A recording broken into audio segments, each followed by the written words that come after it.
Assalamualaikum students. Hope you all are fine and safe. Today we are going to study second lecture of chapter number 9 Chemical Equilibrium. जैसा कि हम अपने first lecture में पढ़ चुके हैं केमिकल इक्विलिब्रियम क्या है, रिवर्सिबल रिएक्शन क्या होते हैं, तो आज का जो हमारा टॉपिक है this is about law of mass action in derivation of equilibrium constant that is Kc. आज हम ये देखेंगे students law of mass action क्या है, इसको फर्स्ट टाइम किसने प्रपोज किया और इसे हम कैसे रिवर्सिबल रिएक्शंस पे अप्लाई करते हैं. एक बात याद रहे बच्चों, law of mass action is only applicable to reversible reaction. ये जस्ट हम रिवर्सिबल रिएक्शंस के लिए अप्लाई करते हैं. So law of mass action is first time proposed by two scientists C.M. Goldberg and Peter Wig in 1864. इन दोनों scientist ने reversible reaction के हवाले से बहुत ज्यादा काम किया. देन इन्होंने लॉ ऑफ मास एक्शन को प्रपोज किया. अब लॉ ऑफ मास एक्शन है क्या? Law of mass action states that, definition गौर से सुने students, the rate at which substance reacts is directly proportional to its active mass and the rate at which reaction proceed is directly proportional to the product of active mass of reactants. बच्चों मैंने आपकी आसानी के लिए definition को 2 parts में divide किया है ताकि आप इसे इजीली समझ सकें. फर्स्ट पार्ट में देखें, the rate at which substance reacts, यानी कि हम ये देखेंगे जो हमारे पास रिएक्टिंग सब्सटेंसेस हैं उनका जो रेट है वो डायरेक्टली प्रोपोर्शनल है एक्टिव मास के. अब यहाँ पे 2 चीजें आपको कंफ्यूज कर रही होंगी, रेट से आप क्या मुराद लेते हैं और एक्टिव मास से आप क्या मुराद लेते हैं. तो बच्चों फर्स्ट मैं आपको बताने जा रही हूँ रेट ऑफ रिएक्शन क्या है. By rate of reaction we means the speed of reaction और velocity of a reaction. Rate हम स्पीड को कहते हैं. हम देखेंगे रिएक्शन का रेट क्या है, मतलब रिएक्शन की स्पीड क्या है या रिएक्शन की वेलोसिटी क्या है. सेकंड हमारे पास क्या है बच्चों, एक्टिव मास. दूसरी चीज एक्टिव मास. एक्टिव मास किसे कहते हैं?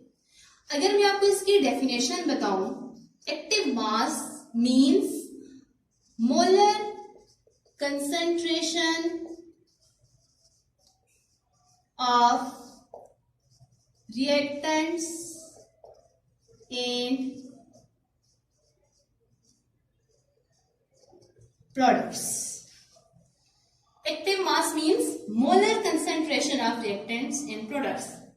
अगर हम इस वर्ड को देखें एक्टिव मास, तो इससे हमें ये कुछ समझ आता है मास का एक्टिव होना. अब मोलर कंसंट्रेशन मीन्स अमाउंट.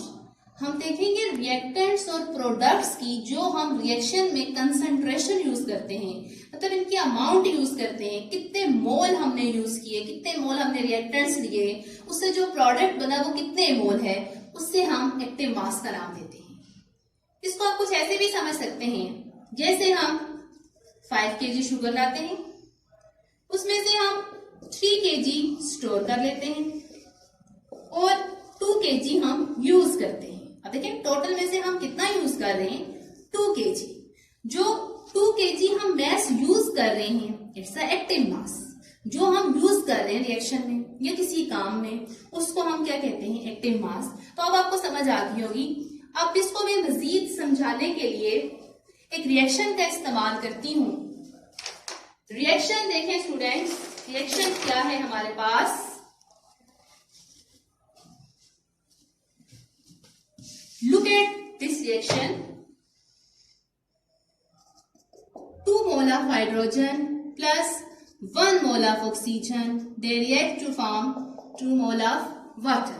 अब इस रिएक्शन में reacting substances hydrogen, oxygen.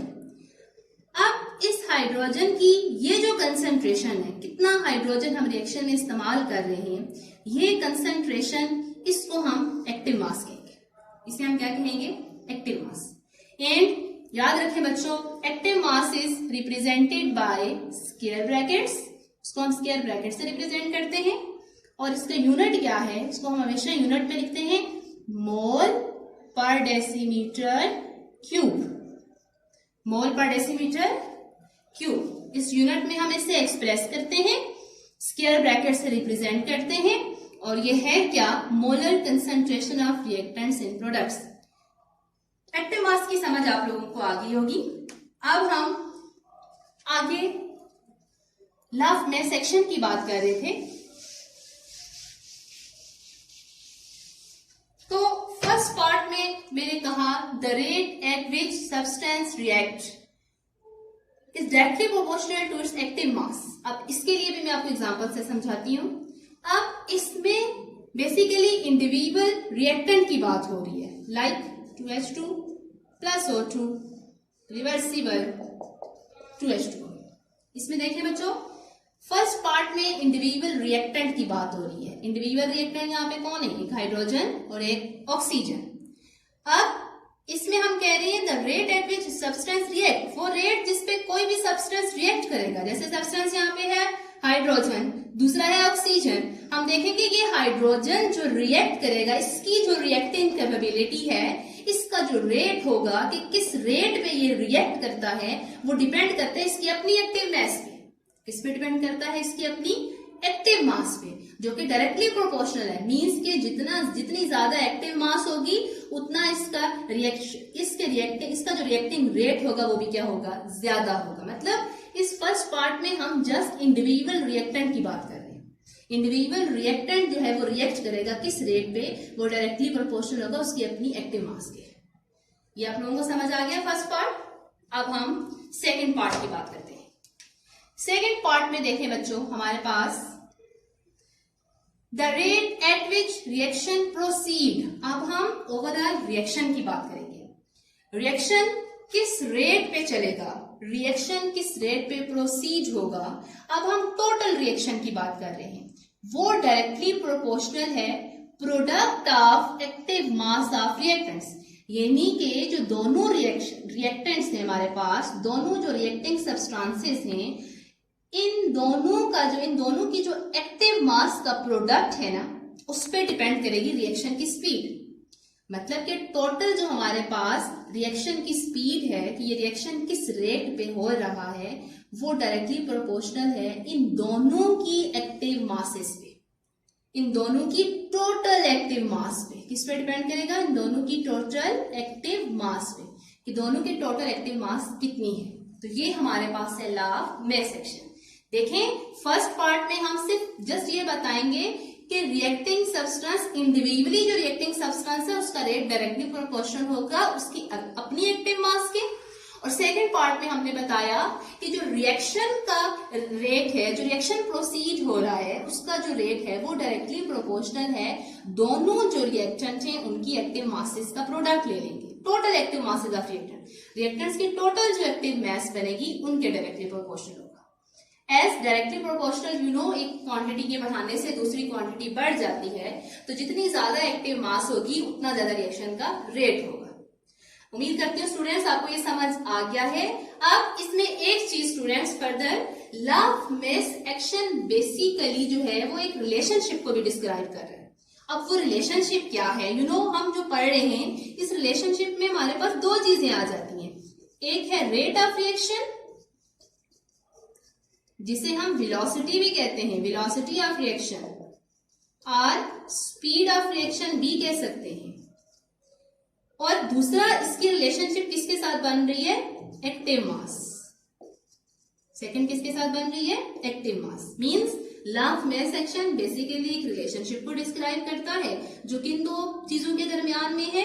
Number 1 rate of reaction, number 2 active mass. Active mass और रेट ऑफ रिएक्शन दोनों की जो आपस में रिलेशनशिप है उसे हम स्टडी करते हैं लॉ ऑफ मास एक्शन में। This is all about law of mass action. Now we are going to discuss how we apply law of mass action in any reversible reaction. and that is the derivation of equilibrium constant Kc.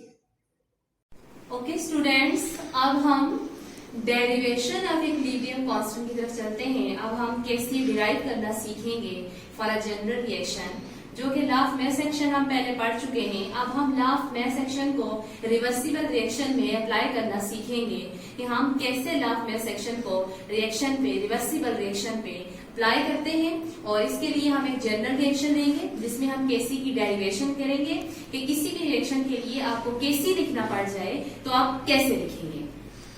तो इसके derivation हम general reaction से लेते हैं ताकि आपको easily समझ आ सके। जनरल रिएक्शन में मेरे पास जनरल रिएक्शन है A plus B reversible C plus D. जैसा कि ये हमारे पास हम पढ़ चुके हैं रिएक्टेंट्स हैं, ये हमारे पास क्या है, प्रोडक्ट है। A प्लस बी मिलकर क्या बना रहे हैं, C प्लस डी। इसी तरह अब हम इनकी कंसंट्रेशन लिखेंगे जिसे हम एक्टिव मास कहते हैं। A के कितने मोल हमने रिएक्शन में ऐड किए हैं वो हमारे पास है स्मॉल a। इनकी कंसंट्रेशन को हम स्मॉल लेटर से शो कर लेते हैं, small b, small c in small d। अब जैसा कि हम लॉ ऑफ मैथ सेक्शन में पढ़ चुके हैं, इसमें हम law of math section apply करते हैं। रेट ऑफ फॉरवर्ड रिएक्शन, ये जिसे हम सिंपल RF से भी शो कर सकते हैं। रेट ऑफ फॉरवर्ड रिएक्शन को हम इन शॉर्ट RFB लिख सकते हैं। RF it's mean that rate of forward reaction. जब जैसे कि ये रिवर्सिबल रिएक्शन है, इसमें हमारे पास फॉरवर्ड रिएक्शन B हो रहा है और रिवर्स रिएक्शन B हो रहा है। इस तरह यहाँ पे पहले हम रेट देखेंगे फॉरवर्ड रिएक्शन का। फॉरवर्ड रिएक्शन का रेट डायरेक्टली प्रोपोर्शनल होगा। क्या पढ़ा था हमने बच्चों, फॉरवर्ड रिएक्शन का रेट किसके डायरेक्टली प्रोपोर्शनल होता है, रिएक्टेंट्स की कंसंट्रेशन के। किसके डायरेक्टली प्रोपोर्शनल होता है, रिएक्टेंट्स कंसंट्रेशन। ये जो कंसंट्रेशन होती है इसे हम पावर में लिख लेते हैं। देन प्रोपोर्शनैलिटी को खत्म करते हैं, इसको रिमूव करके हम कांस्टेंट ले लेते हैं। जैसे कि ये फॉरवर्ड रिएक्शन है, कांस्टेंट Kf होगा।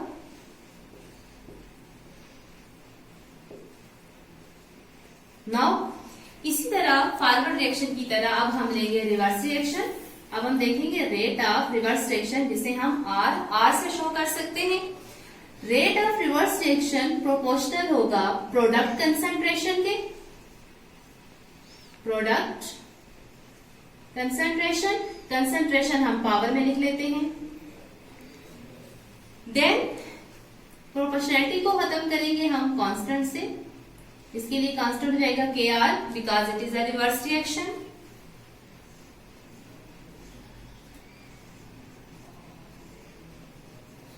This is the rate of forward reaction and this is the rate of reverse reaction. Now अगर अब हमारे पास रिएक्शन इक्विलिब्रियम पे चला जाता है, अब हम कहते हैं कि रिएक्शन हमारे पास किस पे चला गया है, इक्विलिब्रियम पे चला गया है, तो हम क्या लिखेंगे, at equilibrium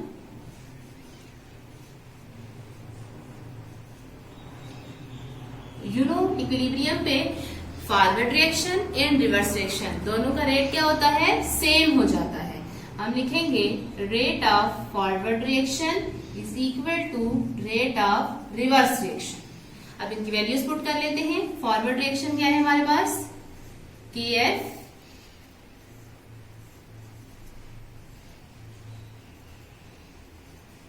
then reverse reaction value put कर लेते हैं।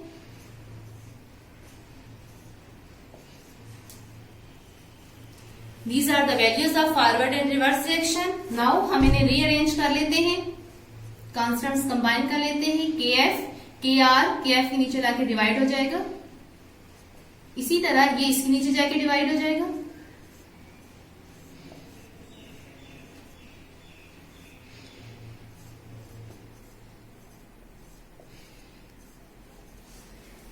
And this Kf by Kr इस कांस्टेंट, इन कांस्टेंट्स को हम सिंगल कांस्टेंट Kc से रिप्लेस कर देंगे, जिसको हम नाम देंगे इक्विलिब्रियम कांस्टेंट, क्योंकि अब ये हम इक्विलिब्रियम प्रोसीजर बता रहे हैं। इक्विलिब्रियम कांस्टेंट में हमारे पास इक्विलिब्रियम कांस्टेंट Kc किसके इक्वल हो जाएगा, ये इक्वल होता है product concentration over reactant concentration. देखिए स्टूडेंट्स, इसमें हमारे पास हम क्या करते हैं, प्रोडक्ट हमारे पास न्यूमिनेटर में है और रिएक्टेंट हमारे पास डिनोमिनेटर में है। याद रखें, जब भी हम Kc लिखेंगे फॉर एनी रिएक्शन, हमारे पास जो प्रोडक्ट है वो हमारे पास किस में होगा, न्यूमिनेटर में, और रिएक्टेंट्स हमारे पास किस में होंगे, डिनोमिनेटर में। और इनकी जो मोलर कंसेंट्रेशन है हमारे पास, जिसे हम एक्टिव मास कहते हैं, इसे हम पावर में लिख देंगे। अब हम यहाँ से सीखेंगे Kc क्या है। यहाँ से हमें समझ आ रही है Kc is basically a ratio. हम यहाँ से Kc को डिफाइन कर सकते हैं। Kc is an equilibrium constant, you know, and it is defined as it is the ratio. It is the ratio of the product of concentration of products raised to the power of coefficient to the product of concentration of reactants raised to the power of coefficient as expressed in the balanced chemical equation. अब एक बात ये भी याद रखनी है बच्चों कि Kc जो है वो बैलेंस्ड केमिकल इक्वेशन के लिए हम लिखते हैं। Kc लिखने के लिए, Kc के वैल्यू फाइंड आउट करने के लिए हमारे पास जो रिएक्शन होना चाहिए वो बैलेंस्ड होना चाहिए। अब मैं आपको समझाती हूँ Kc की डेफिनेशन में हमारे पास Kc is equal to product. यहाँ प्रोडक्ट का मतलब हम लेंगे मल्टीप्लाई। यहाँ इस प्रोडक्ट का मतलब क्या है, multiply, product of concentration of product. जैसा कि हमारे पास न्यूमिनेटर में प्रोडक्ट मौजूद है, प्रोडक्ट की कंसंट्रेशन को हम मल्टीप्लाई करेंगे। इन दोनों को हम क्या कर रहे हैं, मल्टीप्लाई।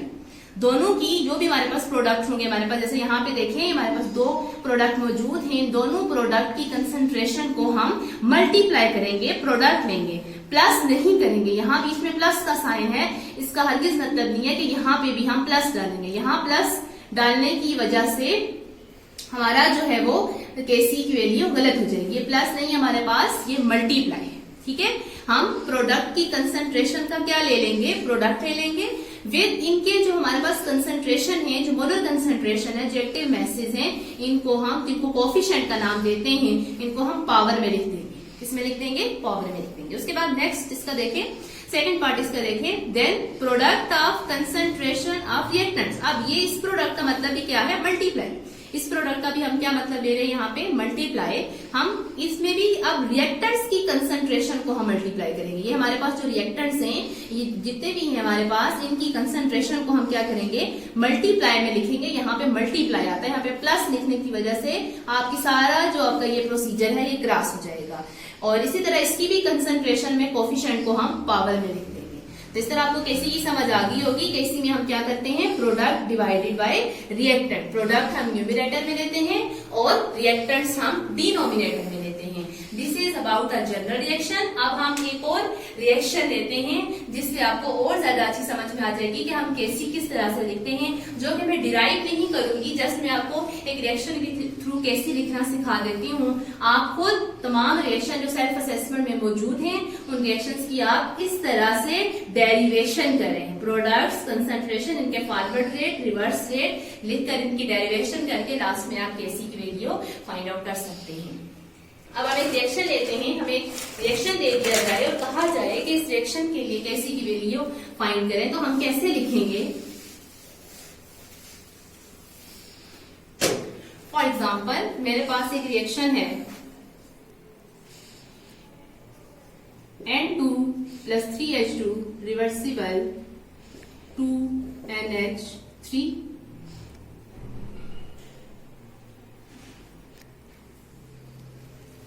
अब इस रिएक्शन का हम Kc कैसे लिखेंगे, जैसा कि हम डेफिनेशन पढ़ चुके हैं। Kc को हम किससे रिप्रेजेंट करते हैं, कैसे लिखते हैं। Kc is represented by equilibrium constant is represented by Kc, और हम लिखेंगे कैसे, it is basically the ratio of product over reactant. तो इस रिएक्शन में हमारे पास ये देखें, ये हमारे पास क्या है, रिएक्टेंट्स, और ये हमारे पास क्या है, प्रोडक्ट। हम पहले प्रोडक्ट कंसंट्रेशन लिखेंगे। प्रोडक्ट हमारे पास है NH3। याद रहे, इसमें जो कोफिशिएंट है, जो मोलर कंसंट्रेशन है, उसको हम पावर में लिख देंगे। इसी तरह हम रिएक्टेंट को लेंगे, ये प्रोडक्ट है इसलिए प्लस नहीं डालेंगे। इसकी मोलर कंसंट्रेशन 3 है, कोफिशिएंट पावर में इसका कोई कोफिशिएंट नहीं है, 1 लिखने से या लिखने से कोई फर्क नहीं पड़ता। ये हमारे पास है इस रिएक्शन के लिए Kc, हम Kc यूं लिख सकते हैं। ओके स्टूडेंट्स, हमने Kc की वैल्यू फाइंड आउट करना सीख ली है कि किसी भी रिएक्शन के लिए हम Kc कैसे लिखते हैं, इसी तरह Kc इक्विलिब्रियम कांस्टेंट का यूनिट B होता है। बेसिकली ये एक रेशियो है, यूनिट इसमें पॉसिबल है भी और नहीं भी, क्योंकि एक रेशियो है, यूनिट पॉसिबल भी है और नहीं भी है। कैसे? फॉर एग्जांपल हम एक रिएक्शन लेते हैं H2 plus I2 reversible 2HI, hydrogen and iodine मिलकर हाइड्रोजन आयोडाइड बना देते हैं।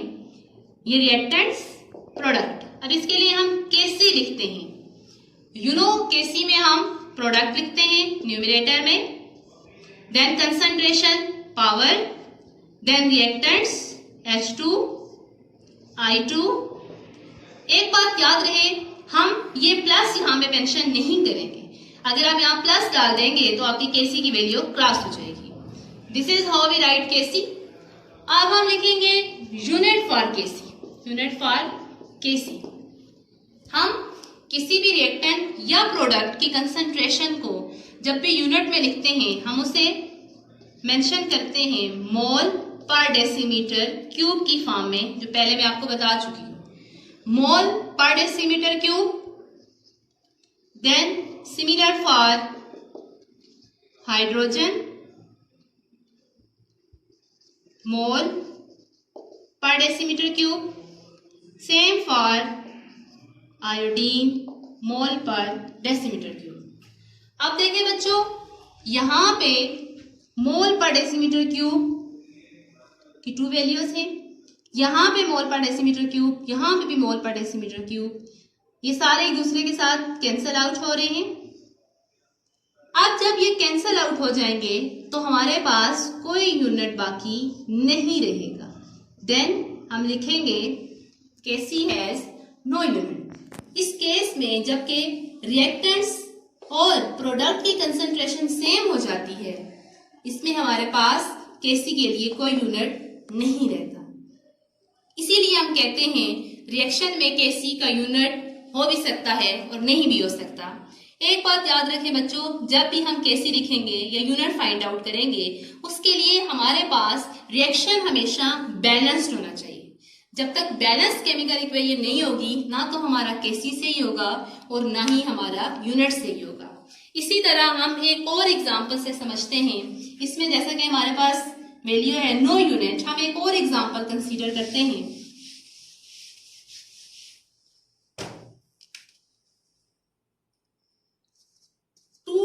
SO2 plus O2 reversible 2SO3। Now write Kc.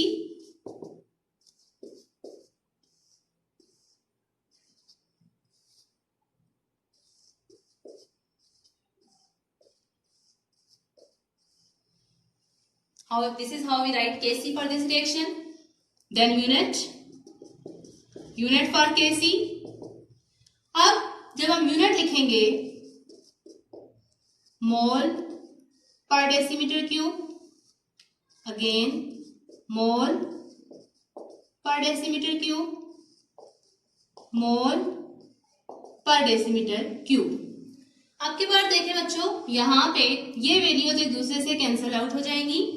हमारे पास रह क्या जाएगा, यहाँ पे 1, यहाँ हमारे पास डिनोमिनेटर में एक मोलर कंसंट्रेशन बच जाएगी। अब इसे आप डिनोमिनेटर से न्यूमरेटर में ले जाएं। जब हम डिनोमिनेटर से न्यूमरेटर में लिखेंगे, it's become mole -1 dm plus 3। जब हम डिनोमिनेटर से न्यूमरेटर में जाते हैं, पावर साइंस चेंज हो जाते हैं। It's become mole -1 dm plus 3। So for this reaction, unit of Kc is mole -1 dm cube. इसको हम ऐसे भी लिख सकते हैं dm क्यूब पर मोल। उम्मीद करती हूँ students Kc, it's derivation and unit आपको अच्छे से समझ में आ गया होगा। आपकी बुक में बहुत सारे सेल्फ असेसमेंट्स हैं, उनमें बहुत सारे रिएक्शंस मौजूद हैं, इससे रिलेटेड क्वेश्चन एक्सरसाइज में भी मौजूद हैं। आपने घर में इसकी प्रैक्टिस करनी है। जितनी आप इसकी प्रैक्टिस करेंगे, जितना आप रिएक्शन लेके, कोई भी एक रिएक्शन लेके आप उसकी डेरिवेशन करें। जैसा कि मैंने एक जनरल रिएक्शन के लिए आपको डेरिवेशन सिखाई, इसी तरह आप किसी भी रिएक्शन को लेके डेरिवेशन कर सकते हैं।